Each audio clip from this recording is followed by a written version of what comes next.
Peygamberimiz sallallahu aleyhi ve sellem aytkan bir hadis var.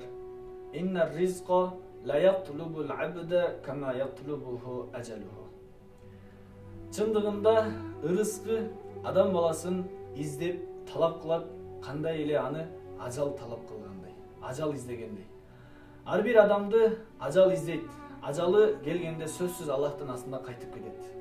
Мына ошол сыяктуу менен биздин ырыскыбыз дагы бизди талап кылып издейт. Бүгүн менен биз кыжалат болуп, күнү түнү уктабай, ар дайым аракет кылып изденген нерсебиз бардыгы бир эле маселе ырыскым менен болсун.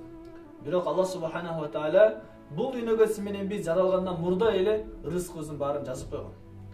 Аллах таалам тагдырыбызга канча ырыскы жазган болсо, ошону гана жейбиз. Андан ашыкча да болбойт, андан кем дагы болбойт. Эч качан бир адамдын ырыскысыны башка бир адам тартып алып жей албайт эч качан. Аллах таала жазган ошол ырыскыны гана жейбиз. Аллах таалам Кур'ан-ы Каримде 90 жерде ырыскыны өзүнүн жоопкерчилигине алгандыгы туурасында баяндаган. Ва мин даббатин фил ард илля алаллахи ризқуха. Жер бетинде канча гана махлук, жаныбар болсун, Аллах субханаху ва тааля айтат, алардын ырыскысы менин милдетим, менин колумда дейт. Демек туугандар, менен биз ырыскы маселесинде эч качан кыйналып ой жүгүртпөшүбүз керек экен. Ал нерсе туурасында кыйналбашыбыз керек. Аллах таала жазган, ал ырыскыбыз сөзсүз келет. Бул тууралуу Пайгамбарыбыз саллаллаху алейхи ва саллям айтат: "Лау аннакум татаваккалуна алаллахи хакка таваккули, ла рузиктум кама ярзукут тайр."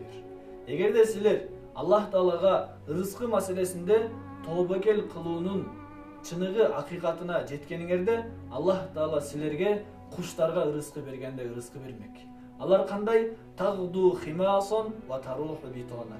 Таң эртең менен куштар эмне кылат? Учуп кетет.